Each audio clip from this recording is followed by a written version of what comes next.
Before we begin, take a moment to like the video and subscribe to the channel. And if you're watching this late at night, let me know where you're from and what time it is where you are.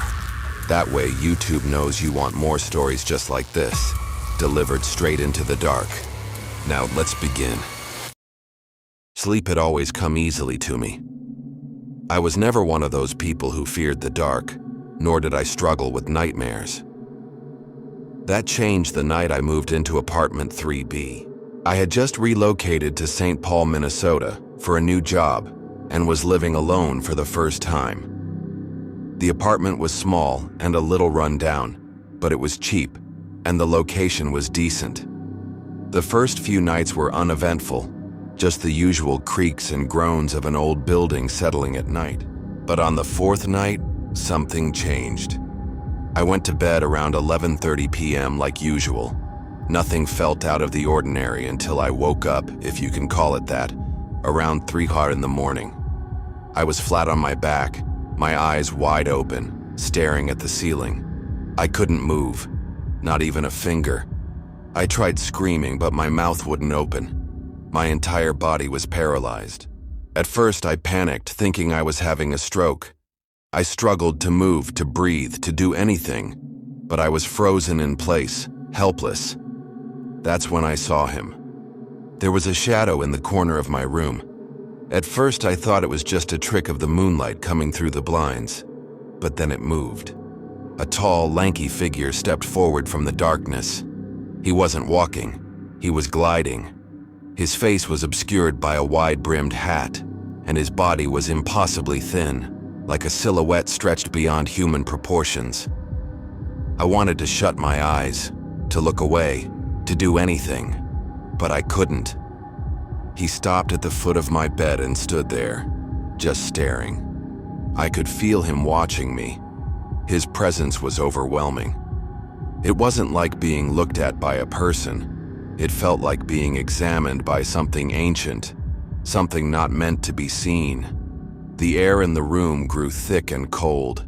My chest felt like it was being crushed under invisible weight. Then he began to move again. Slowly, he drifted to my left side and leaned in, so close that I could feel a freezing pressure against my cheek. I still couldn't move. I was screaming internally, but nothing came out. He didn't speak. He didn't breathe. But I felt something whisper inside my head. "You're not dreaming." It wasn't a voice. It was a thought injected into my mind, sharp and deliberate. And then he was gone.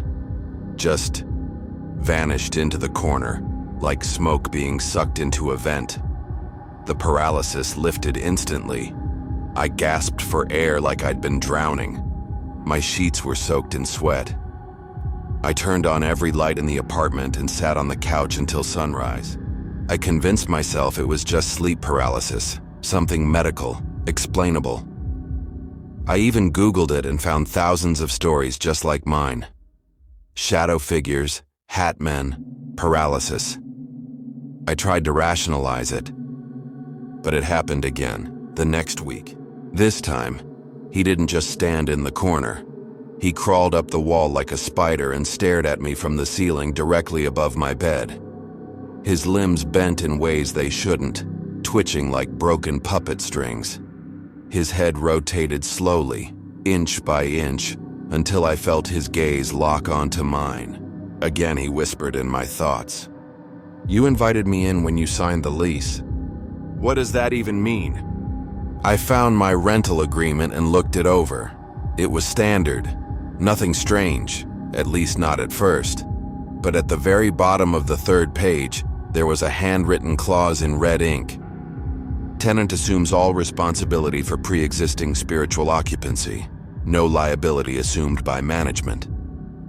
I moved out 2 days later. But here's the thing, it didn't stop. It's been 7 months. I live in a new apartment far from that building. I had the place blessed. I sleep with the lights on. But every so often I wake up in the middle of the night, unable to move, unable to scream. And there he is again in the corner, just watching, waiting. I was 17 when I had my first experience with sleep paralysis. But I didn't know that's what it was at the time. I just thought I was going crazy. It started during a particularly stressful semester in high school. My dad had lost his job, my mom was working overnight shifts at a hospital, and our home life was heavy. I was exhausted all the time but couldn't sleep properly. Every night, I would lie awake for hours staring at the ceiling, waiting for unconsciousness to take me. But one night, it felt different. I remember drifting off sometime after midnight, only to wake up. But I wasn't really awake. I couldn't move. My arms, legs, even my head were locked in place. I was lying flat on my back, staring at the ceiling fan as it spun slowly in the darkness. The air in the room was thick and unmoving, like it had been sealed off from the rest of the world. At first I thought it was just a nightmare, but then I saw her. In the corner of my room stood a woman, pale, motionless, wearing what looked like a thin hospital gown that hung limply off her frame.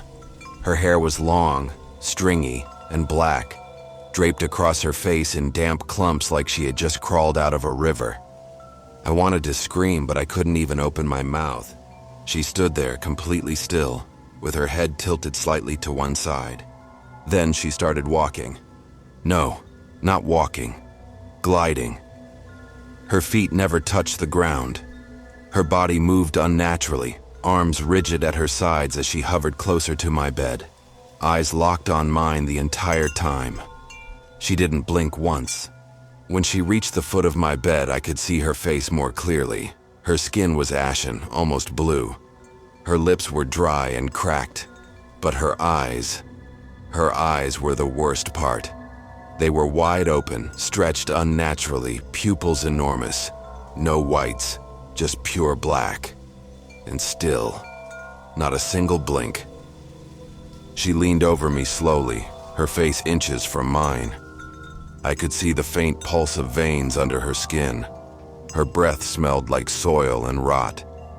And then, she opened her mouth. It wasn't wide. It wasn't sudden. It was slow, like her jaw was cracking open under pressure. No sound came out at first, just silence. And then, a deep, rattling gasp that vibrated through my skull. "You left me there." I didn't know what she meant. I hadn't left anyone. I hadn't even been anywhere. But she stared into me like she was seeing something even I didn't understand. Then she screamed. Not loudly, deeply. A low, inhuman howl that sounded like it came from beneath the floorboards of the earth. It echoed inside my head and made my vision blur. Her scream didn't come from her throat. It came from inside me, like she was using my own body as an instrument of torment. And then I woke up, gasping, drenched in sweat. The fan was still spinning. The corner was empty. I didn't sleep for 2 days after that. I told myself it was stress, my mind playing tricks on me.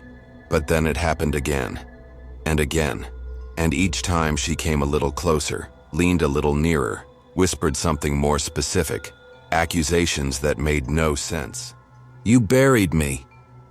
You promised you wouldn't leave. You watched me die." I began to question my own memories. Was this trauma I had blocked out, a life I had forgotten? But no, I had never seen this woman in my life, or so I thought. One day, I asked my mother if we had any family members who died in a hospital.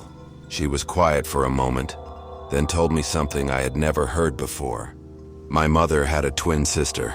Her name was Evelyn. She died before I was born, committed to a mental health facility at 20 years old. She had severe sleep paralysis episodes, night terrors, and eventually, something snapped. One night she stopped responding. They found her in her bed, wide-eyed, mouth open, completely still. Her last words, "She's coming back." My mom never talked about Evelyn. She said she didn't want to bring that kind of energy into our home. But now I think it was already here. Because last night it happened again. But this time, I wasn't alone. I couldn't move, I couldn't scream, but I could feel her. Not standing in the corner this time. No, She was lying next to me, her face beside mine, eyes wide, mouth barely moving. And this time, she blinked. I had sleep paralysis for years, off and on, ever since I was a teenager. But nothing ever truly scared me. Not really. I'd feel frozen, maybe hear footsteps. Once I even thought I saw my closet door open slightly on its own. But it always passed. Doctors said it was stress. My friends called it my brain glitch. Then, in February of last year, everything changed. I had just gone through a breakup, a long, draining one. I moved into a new apartment in Indianapolis to get a fresh start. 4th floor, no roommates, just me and a few pieces of used furniture. It was supposed to be peaceful. It was supposed to be mine. The first 2 weeks were quiet. Then one night I woke up around 2:42 a.m. I remember the exact time because the red digital clock on my nightstand was stuck at that minute, like time had frozen. I couldn't move. I couldn't speak. I was in that familiar sleep paralysis state, but this time, it felt different. I wasn't lying in bed anymore. I was standing, across the room, looking at myself. I know how insane that sounds. But I was staring at my own body lying in bed, stiff, eyes open in fear, frozen like a mannequin. I could see everything. The faint breath rising from my chest, my mouth twitching slightly, the glint of sweat on my forehead. I was out of my body, and I wasn't alone. Behind me, or I guess behind this version of me, there was something else. A presence. I couldn't see it at first, but I could feel it, like a massive gravity pressing down on my mind. The air in the room felt poisoned with static. My ears rang. I could hear my own heartbeat echoing, not in my chest, but in the walls. And then it stepped forward. It wasn't a person. It wasn't even a thing. It was me. Another version of me. Same face, same clothes, same body. But wrong. Like a copy that had been redrawn from memory by someone who had only seen me once. Its face was too smooth. Its eyes were just black holes. No reflection, no motion, just two perfect voids. And the smile, stretched ear to ear like it had been carved on with a blade. It leaned down over my sleeping body and whispered something I couldn't hear. And then, it climbed into me. I felt it enter.